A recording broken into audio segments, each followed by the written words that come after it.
We hear a lot of perspectives on the Mankind podcast. Inclusion of a guest is not an endorsement of their views, and the opinions expressed here do not always represent the mission or values of the Mankind Project USA. What if the pain you're carrying around sex and relationships isn't actually about sex at all? This week on the Mankind podcast, I sit down with Dr. Eric FitzMedrud, a clinical psychologist and author of The Better Man, to unpack the hidden roots of sexual entitlement, of loneliness, and the cultural messages that leave so many men lost, touch-starved, and disconnected. We get real about the rise of the manosphere, about the confusion around consent, and why emotional regulation, not performance, might be the most essential skill for a satisfying sex life. Eric brings clarity, wisdom, and deep compassion to this conversation. Together, we talk about what it means to be a man who can offer something, not just take, a man who's in touch with his erotic self and emotionally grounded, and a man who's willing to show up for healing inside and outside the bedroom. Whether you're in a relationship or looking for one or just wondering what it means to be wanted, this episode is for you. Welcome to the Mankind Podcast.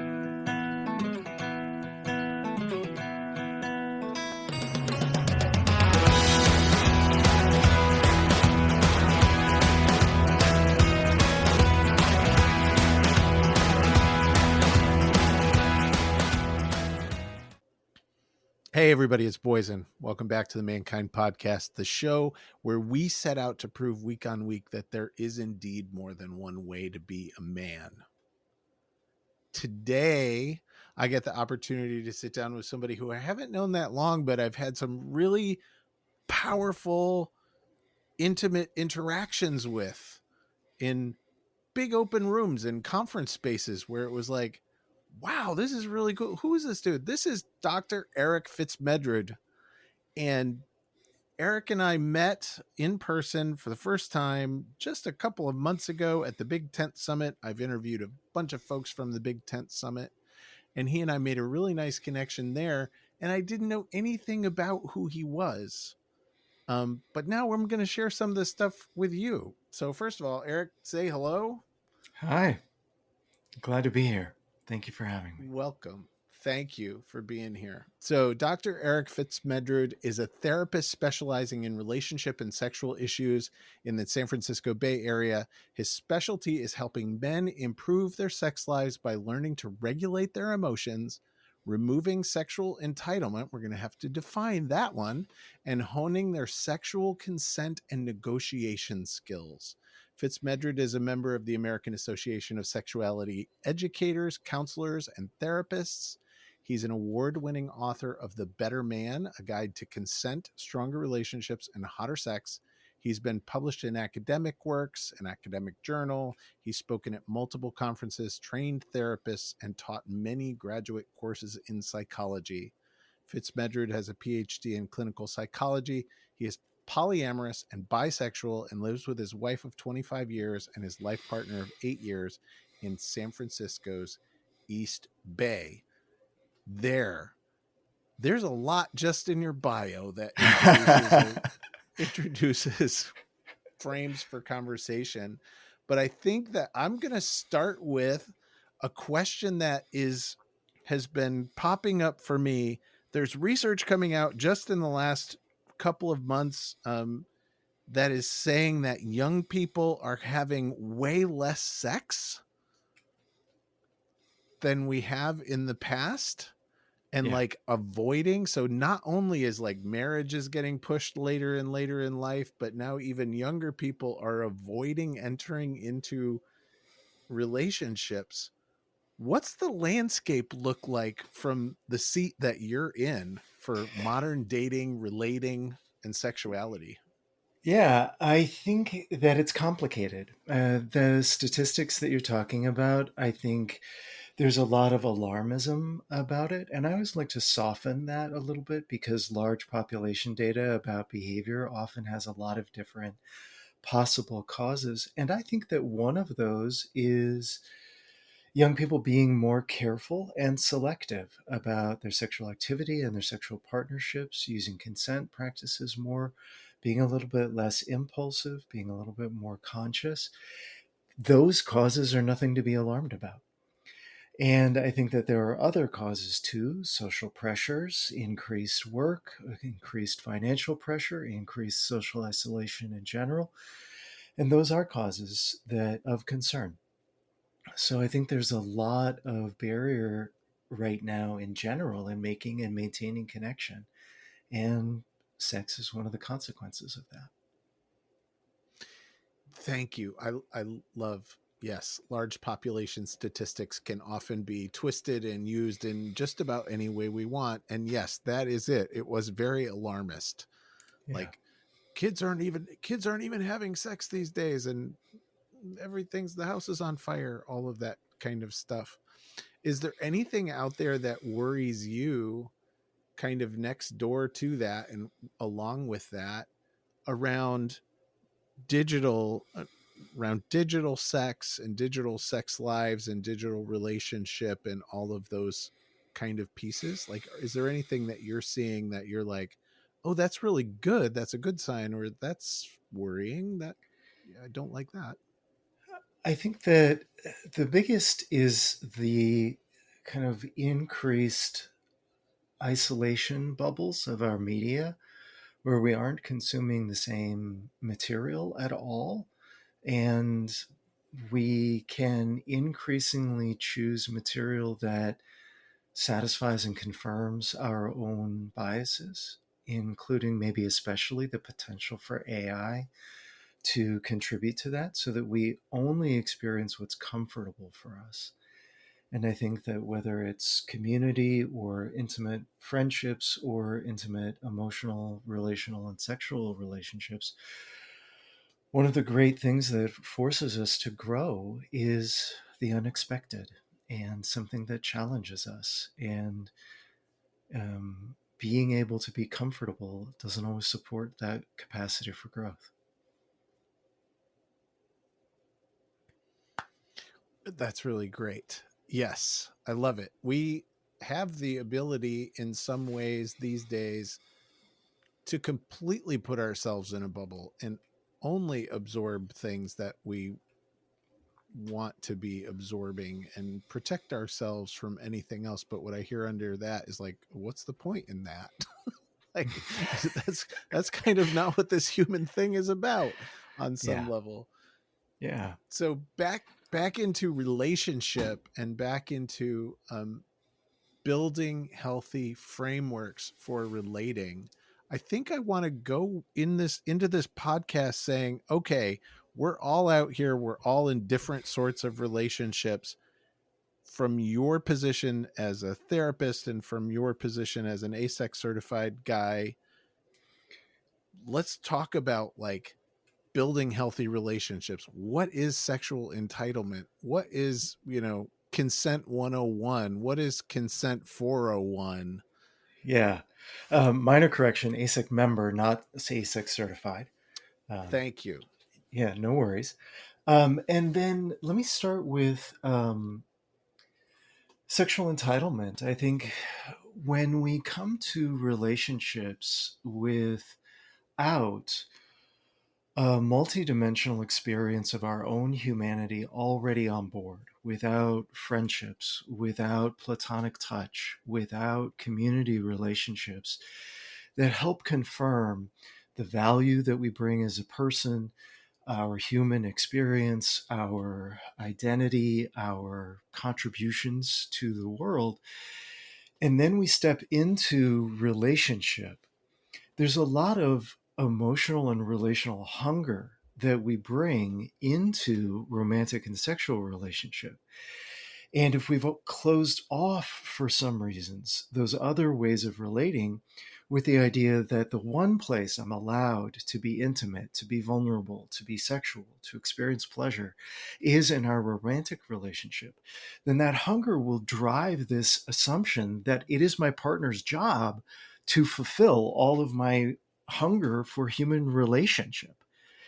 And it will drive a lot of subtle, maybe not even conscious expectation that it is their responsibility to do that, and that if they are saying no, if they are withholding that they are harming us because we get it nowhere else. And so when we come to consent conversations with that kind of hunger, it becomes difficult to hold the simple question, would you like to do this? We come with the question of, I haven't had any human relationship. I haven't had anybody touch me. I haven't had any pleasure. I haven't been able to be vulnerable. I need you to do this because you're the only person that I let myself have this experience with. So it drives and changes the tone of the consent conversation, even if we're walking through some consent scripts.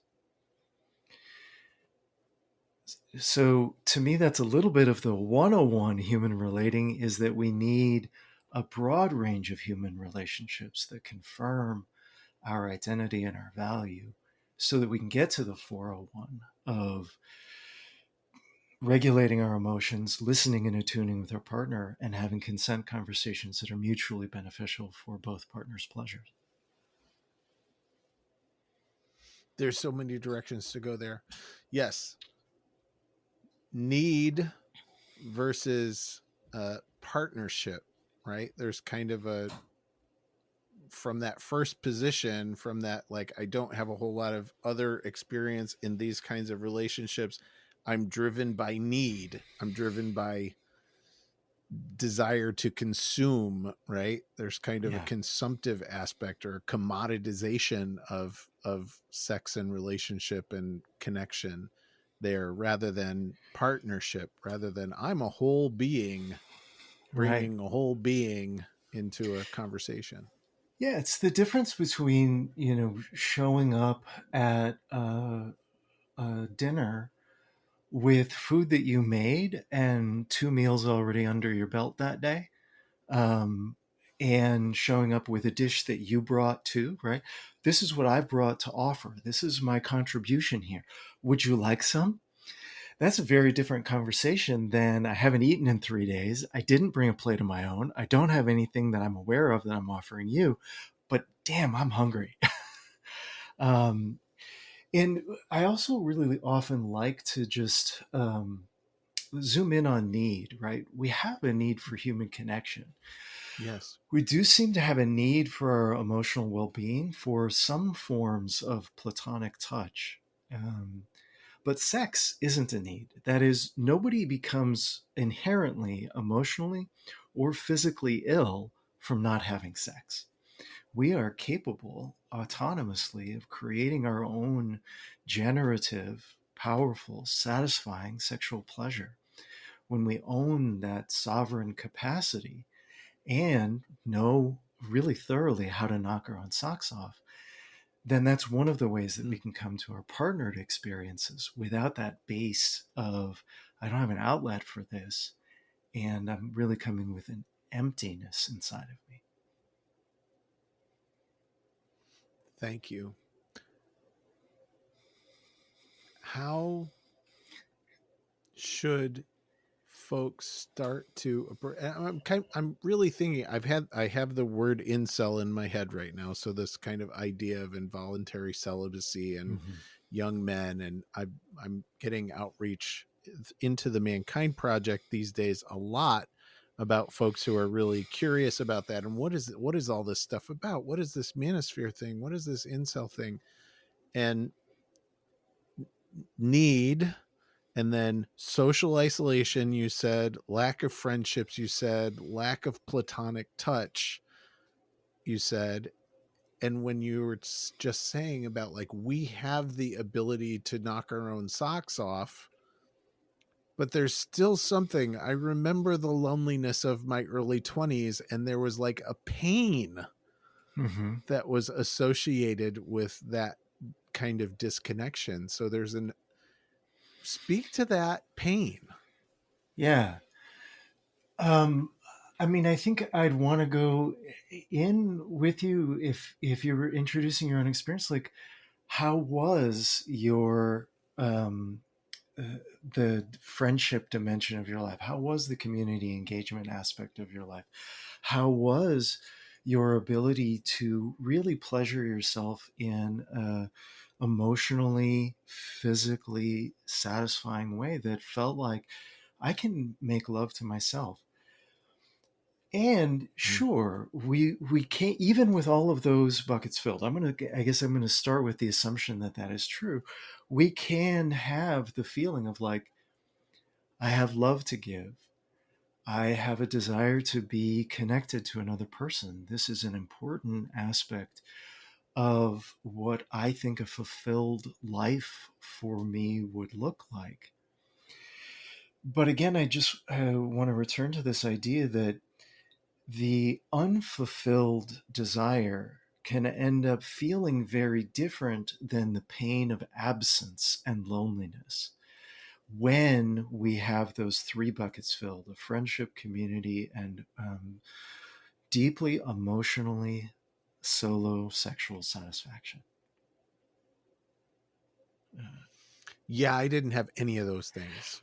So there you go, right? So if that pain is there, yeah, it's partly because we don't know how to create that multidimensional life ourselves, and it is a real pain. I don't mean to dismiss it at all, right. but I think it's so important that we focus on the foundational aspects of that multidimensional human existence before we try to leap over that to the more complex, more destabilizing, more growth producing aspect of an intimate sexual and romantic relationship.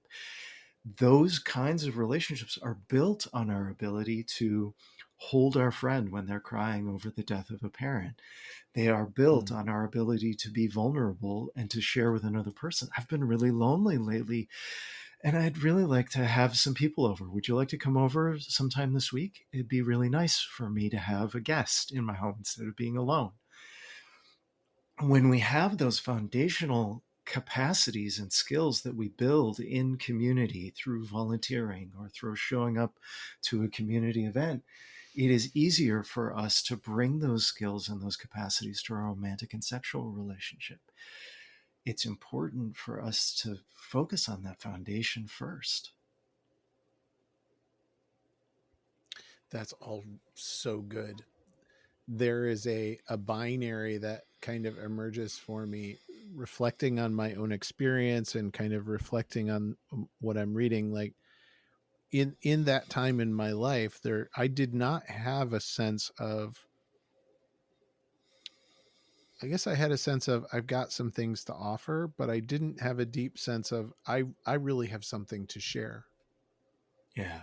I have something from within me that I want to bring out, that I want to give, whether that was in friendship, whether that was in romantic relationship, whether that was in community, in all of those things. Right. And what I did have, and I think that I'm projecting out onto, this idea of involuntary celibacy.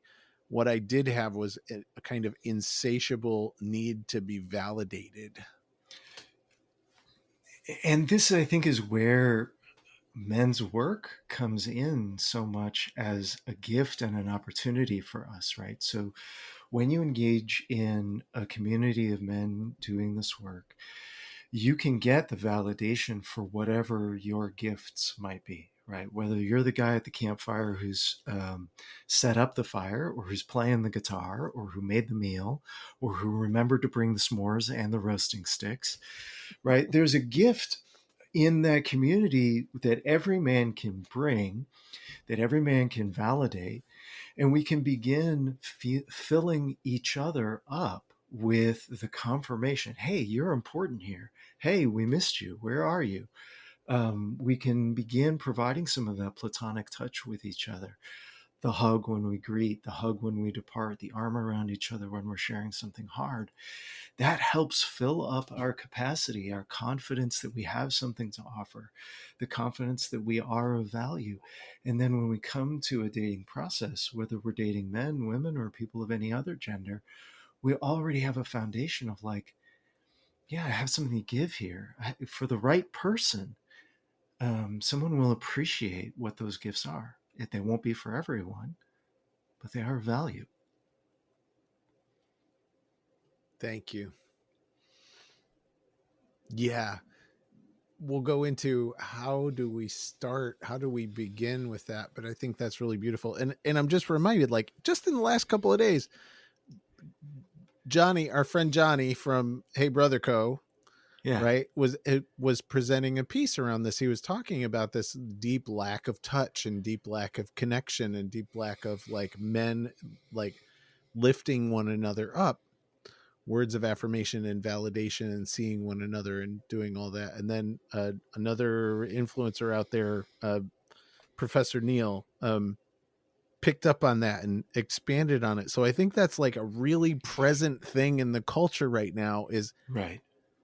how do men build connections? Because when you say, yeah, you're all around the campfire and who brought the stuff for s'mores and who brought the food and who's playing the guitar and what is the platonic touch that's involved in that. There are cultural messages out there that are like really negative about a lot of that, Mm-hmm.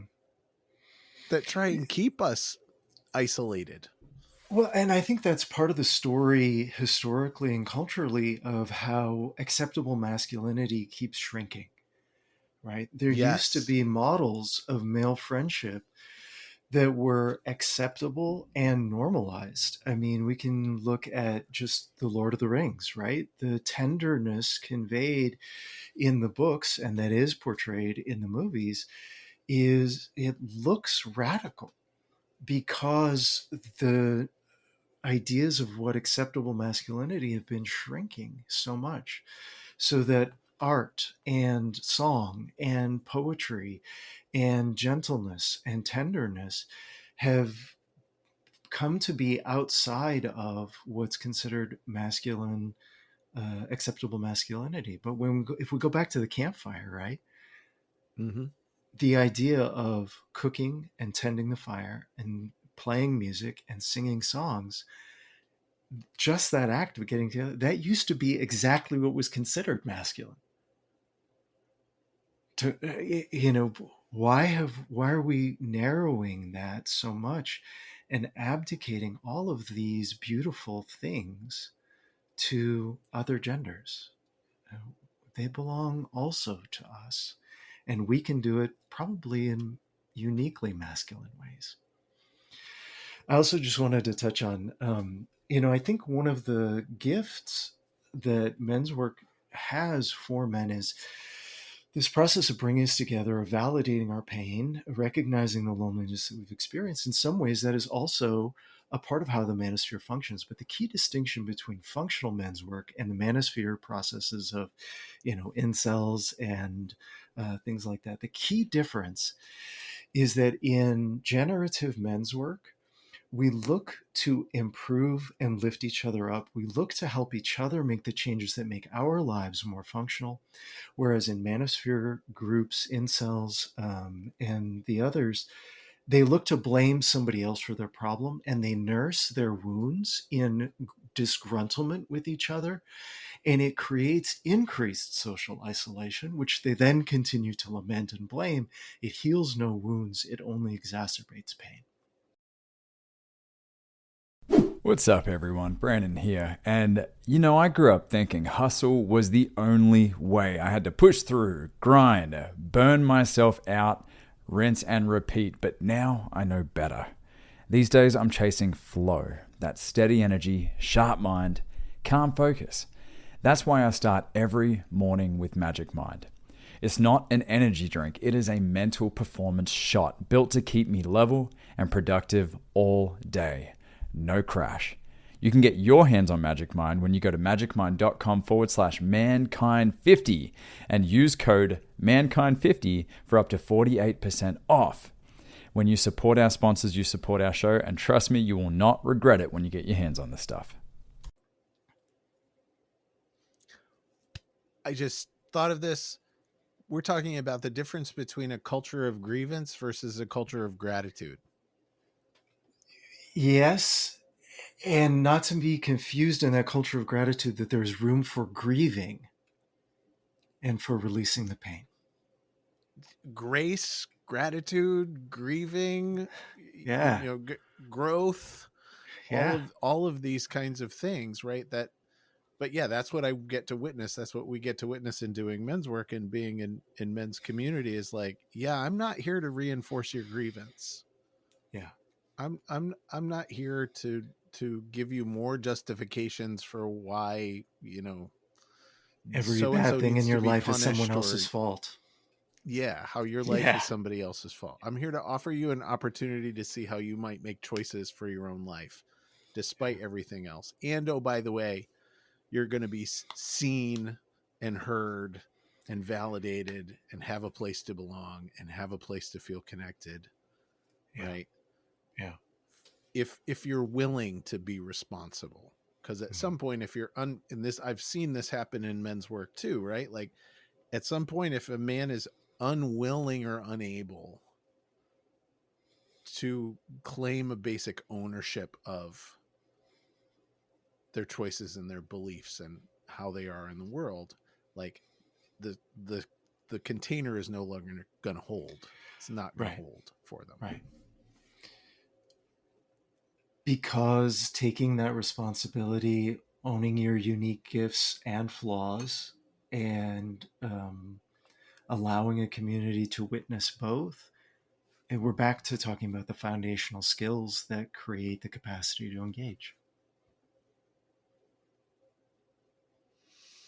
Thank you. So now that we've done that, now that we've done all this, now that we've done, our 101 and 201 work around starting to engage in community, starting to recognize our own gifts, starting to build containers for self-support and self-growth. Now let's get into a little bit more of relational stuff. So there's a lot of really in my opinion, stuff out in the culture, like about women are the choosers and men have to do all of these things and meet these requirements in order to be chosen. And most of us are going to live our lives lonely and miserable. And most of us are going to, have to go through all of this very victimized kind of less mentality. But if I'm a man who's like actually ready to step outside of that and engage to build a relationship with someone, what are the things that I should be thinking about in going to pursue a relationship? Yeah, one of the first things that comes to my mind is, hey, all right, I've got my foundation set. How am I going to use my foundation, my closest friends, my community network, and my emotional self-regulation capacities to tolerate the inevitable rejection that I am going to experience? Yes. Okay, cool. So, I'm going to go back to the potluck analogy, right? You show up to the potluck and you made this beautiful mushroom risotto. It is a fine dish with complex flavors that took an intense amount of time to create. You are that dish. But not everybody can eat cheese. Some people are lactose intolerant. Not everybody likes mushrooms. Some people already filled up on other grains and aren't going to eat it because it's full of rice. That doesn't mean that your risotto is bad. That doesn't mean that you're a bad cook. That doesn't mean that you didn't contribute or that you don't have something to offer to the right person. But finding that right person will entail finding many wrong people in the process. And so as we go through that vulnerability of putting ourselves out there, making connections, whether we're talking about the swiping right or initiating conversations on dating apps, or offering our number to somebody that we've met casually in community and that we're interested in learning more about, we are going to experience any number of no's in the process. Yes. Being able to hold that each no is not a devaluation of my being, but that it is helping keep me open to the person for whom that enthusiastic yes is present. That finding that resilience is a key part of the process. And so how are you going to use your friendship, your community, and your own emotional self-regulation to make a plan for tolerating that? And then being really careful about managing the experience of failure in the dating process. I think that a lot of people, because they can be on the apps, 20, 40 hours a week, are like, well, let me just do this really fast. But it's not a stronger production equals better outcomes kind of situations, because you have to manage your own emotional resilience. How much rejection can you take in a week? How many hours of scrolling and trying to make matches can you tolerate? If you are making close emotional friendships, if you have friendships with people of the gender that you are attracted to, you will probably be able to get there at some point, but your path may be winding. And being able to be reaffirmed in your human value through those friendships is going to be a really big key. And taking a pace that is sustainable is a really key part of the process, including maybe taking breaks from the dating process when you need to. All of that sounds completely self-responsible.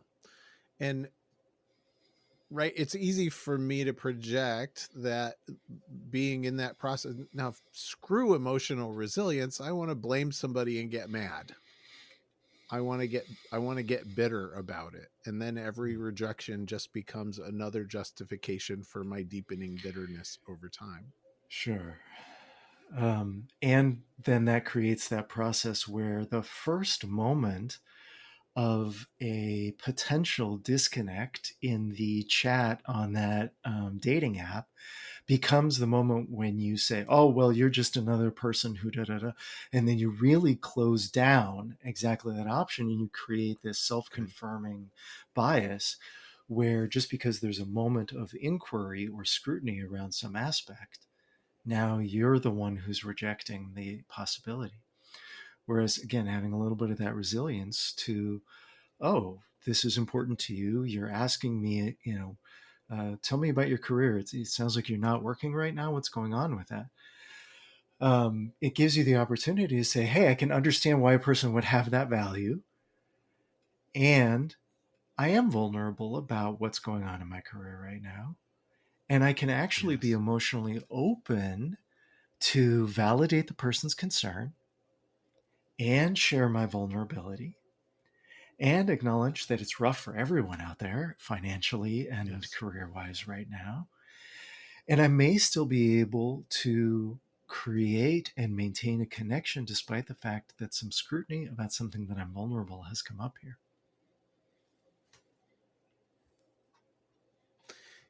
That's great.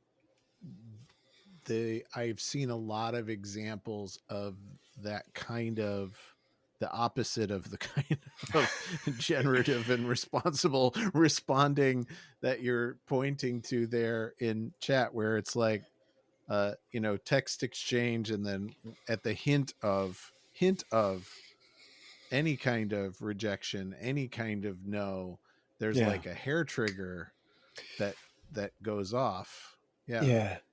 This might be a good place for me to just offer my really quick dating recommendation algorithm for the listeners. Yay. Would that be good? Yes. So I'm going to focus primarily on the dating app process, because that's what most people do. If you aren't receiving likes, you need to focus on your profile. If you are receiving likes, but you aren't able to maintain conversations, you need to focus on your conversational process. If your conversations aren't leading to first dates, then you need to focus on kind of that transition. If your first dates aren't leading to second dates, you need to focus on what's happening in the first date. Think of it very much like a referral funnel. But what a lot of men, I think, don't do is way at the beginning of that process, right? Have a dating profile that shows you living the full life that we already talked about, right? Here's me, a picture of me when I was volunteering with my community. Here's a picture of me engaging in my hobby. Here's a picture of me doing my friendship activity with my friends. Maybe it doesn't focus on them, right? It's a picture of you holding a handful of cards or contemplating your next move on a board game or whatever that activity is. But when your profile shows that multidimensional life, and you're talking about what a person would experience. My friends like this about me. My community members value that about me. Now you get that person reading your profile to imagine, oh, this is what I would experience of being with him. And that's what helps perpetuate, propel that connection forward. They've imagined something positive about how being in relationship with you is going to enhance their life. That's really cool. And it just brought the idea of there's never an individual, right? Like if you're scrolling, if you're swiping, and I'm just going to say, I just have to stop the conversation to say, I'm celebrating my 20th year of marriage next month. And the only dating app I have ever used was Match.com, where I met my wife. Yeah. 22 years ago now. Yeah. So that is the extent of my experience with dating apps. But it just occurred to me that, like, if I'm swiping on a dating app, the individuals that I'm seeing there, they aren't individuals, they are a whole network. They are relationships, they are histories, they are contexts, they are belief systems, they are all of that, right? And so if what I'm taking from the advice is, your profile has to represent that in some way. Yeah. And if you're sitting out there going, I don't know how to create that life. Maybe I don't know how I would represent that. That's a great challenge to bring to men's work. It's a great challenge to bring to your closest friends. Focusing on building that life, starting with yourself, it is work that will get you to that goal in time. There's hope. There's hope. Now let's get a little bit further into that process, right? Sure. So, okay, woohoo, we did it. We got into a relationship. We've made it past the first date into territory. So now let's start to enter into, rubber hits the road. Relationship is going to activate every insecurity that you're carrying. Mm-hmm. Yeah. And so let's talk about navigating that kind of, now it's real. Yeah. So recognize that just because you have vulnerabilities, just because you have things that your relationship triggers in you that cause you to, engage in behavior that you're not proud of, or that causes you to withdraw or avoid the relationship, that doesn't mean that you aren't doing relationship. Actually, it means you are doing a relationship. You started caring, you started investing, you started opening up and getting vulnerable. Now your buttons are getting pushed. Now you are in the process of being in the people growing machine that is a relationship. Good for you. Call this challenge the success that it is. Don't catastrophize that first obstacle. And then one of the very next best things that you can do is just be honest with your partner about what's happening for you. I don't know what's happening. I am experiencing a lot of emotion. I'm really pissed off. I don't know how to handle this. I haven't had a lot of relationship experience. You just saying the truth out loud lets the other person in on your experience. Then you have the opportunity to decide how the two of you together are going to navigate that, right? Maybe your partner got triggered by that too. Maybe your partner's going, I don't know how to handle this either. If one of you has the generosity and the self-soothing capacity to be healing for the other, that's great. That's not codependence, it's interdependence. We call it co-regulation, right? One person has the ability to support the other person regulating themselves. But sometimes, fairly often, especially in early relationship, we need to regulate separately. And to talk with your partner about how are we going to do that, right? How can I put my shoes on and go for a walk without you fearing that I'm abandoning you, right? I'm going to do this so that I can bring my best self back to you. And I would like to ask you to do the same, right? I want you to take some time in the bedroom or talk to your best girlfriend or do whatever you need to do so that you can regulate. And then we can come back. We can do a little bit of soothing and validation. And then we can try to talk about what happened. How did we get triggered? How is this my stuff that comes from my parents or my, childhood trauma or my pain of the first relationship that I had who treated me really badly? And how does this come from yours? And right here, there's a little principle that I'd like to introduce. If you're not helping your partner to heal their wounds, you are probably making them worse. Oof. To be in relationship means to take on some responsibility for supporting the development of our partner. That doesn't mean you have to be there through every crying bout or every temper tantrum. Sometimes setting the boundary about that behavior in a loving and kind way is the development, right? There are a lot of different ways that healing looks. Yes. But just ask yourself and ask your partner, what do you think it means to help your partner heal their wounds? Do you have the capacity and the strengths to do that? Do your gifts for healing match with your partner's wounds and vice versa? When you find that synergy, it's really powerful and really beautiful. I think this dovetails with consent really well, because what you just said is like, this is a highly conscious conversation about consent to be let in. Yeah. On some of, because in order for Kendra to know how to help me move through and continue to heal that stuff from the past, I've got to say yes to it, and she's got to be willing to say yes to it. Yeah, and I don't want to set too high a bar, because when we begin that process, we don't know. We don't know what's happening. We don't know why we're reacting the way that we're reacting. We don't know what we need. We don't know how to soothe that. And a big thing that I want to tell the listeners is, not knowing is the beginning of the journey, right? Being able to say, I don't know what's happening. I don't know why I'm having this reaction. That is a part of the healing process, and being able to share that with your partner is a part of the healing process.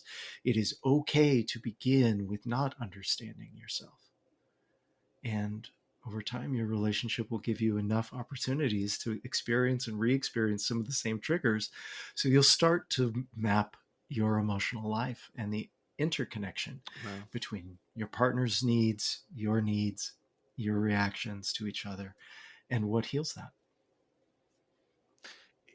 Pop two possible red flags here for me in just what you were saying. Yeah. One red flag is if somebody comes into the relationship thinking that they have healed all of their stuff.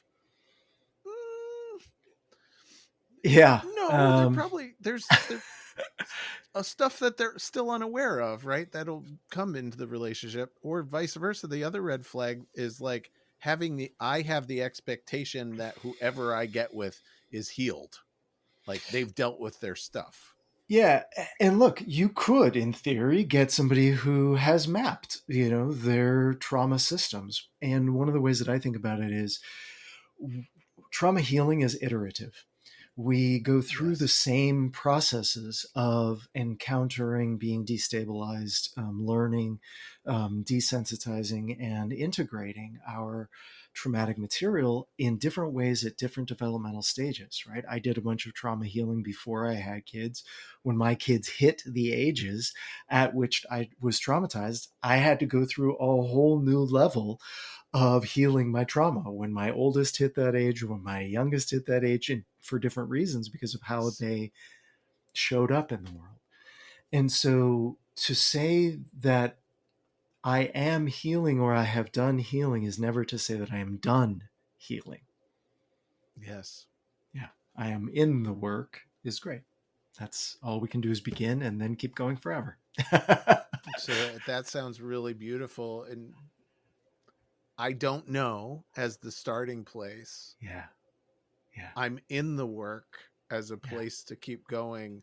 And what does it mean to you for me to support your healing and for you to support mine as we continue to grow? And do I have the capacities to do that? And do you have the capacities to be here for me? Right. And then how are we each building those capacities through the continuation of all of these fundamental systems that we have to have? Without relying only on each other for all of that healing, right? Because the friends, the community, my ability to do that work in therapy or in other healing spaces or my spiritual community, whatever, or just walking in nature, right? It is a multidimensional process of becoming human that is ongoing. Shout out to my men's group who have been holding me through all of that work, right? So that it isn't just solely in my relationship, that I can go and get the feedback and reflection from other men about, dude, really? Like, dude, you don't see this? Like, what's happening here? Kind of reflection. I keep hearing you say, da, da, da, da, da. Maybe this is you. Maybe this is you. That's really awesome. And so we're getting to a wrapping point, but I do want to leave some juicy stuff for the guys who are out there listening to this. So we've gone through all this work. We built this relationship. Yeah. And now what's possible in sex and sexuality and deep intimacy and relationship with all of this stuff in place? Yeah. So look, I think a lot of us men, because we have, vibrance, creativity, erotic energy, and intensity, we also become self-conscious. There's a lot of messages about men's sexuality. Men are pigs, men are dogs, men only want one thing.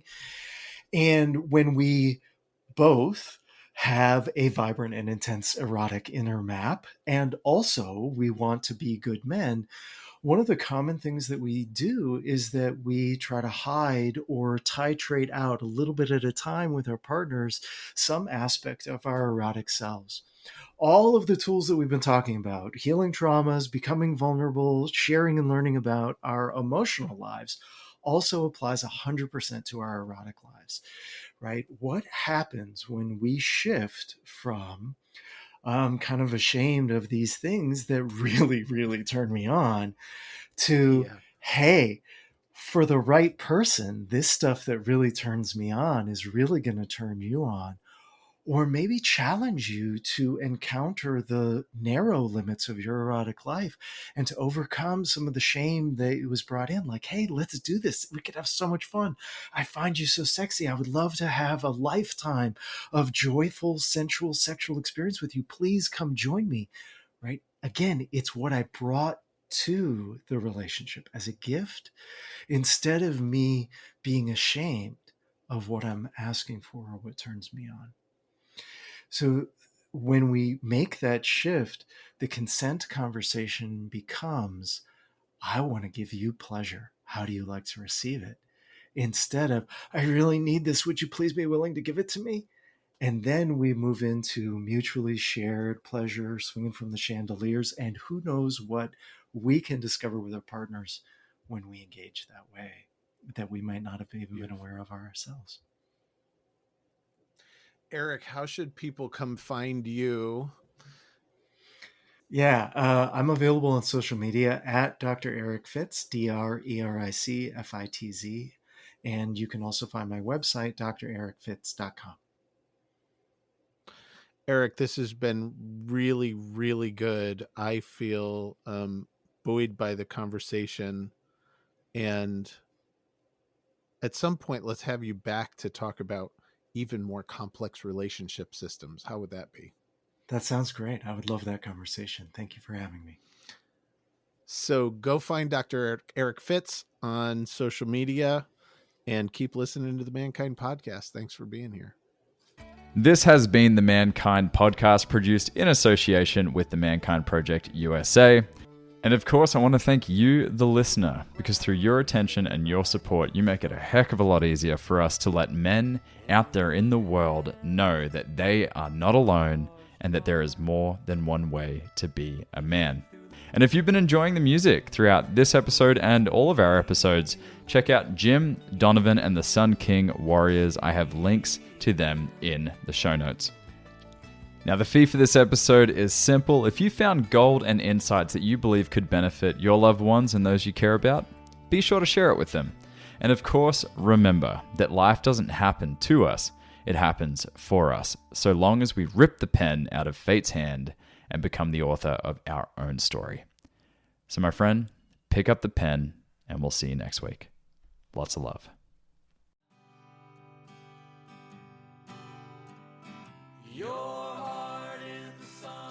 Hey, it's Boysen. On the Mankind podcast, we've brought some incredible guests on to talk about the importance of doing the work to improve our mental and emotional health. And here's the truth. Multiple times over the last 25 years, I've had the help of one-on-one work with some amazing therapists. For me, for my wife, for both of us as adoptive parents, and for our kids. The Mankind Project and Men's Group, though awesome, are not a substitute for professional mental health support. And so I'm thrilled that the Mankind Podcast now has BetterHelp as a sponsor for the show. BetterHelp works online.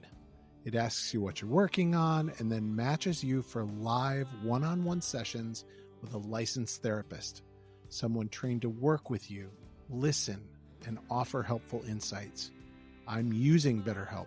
It's super easy, and I like what I'm getting. If getting one-on-one support in the comfort of your own space feels like a good direction for you, I invite you to check it out. Go to the link in the show notes or betterhelp.com/mankind. And if you sign up, you'll get 10% off your first month of therapy.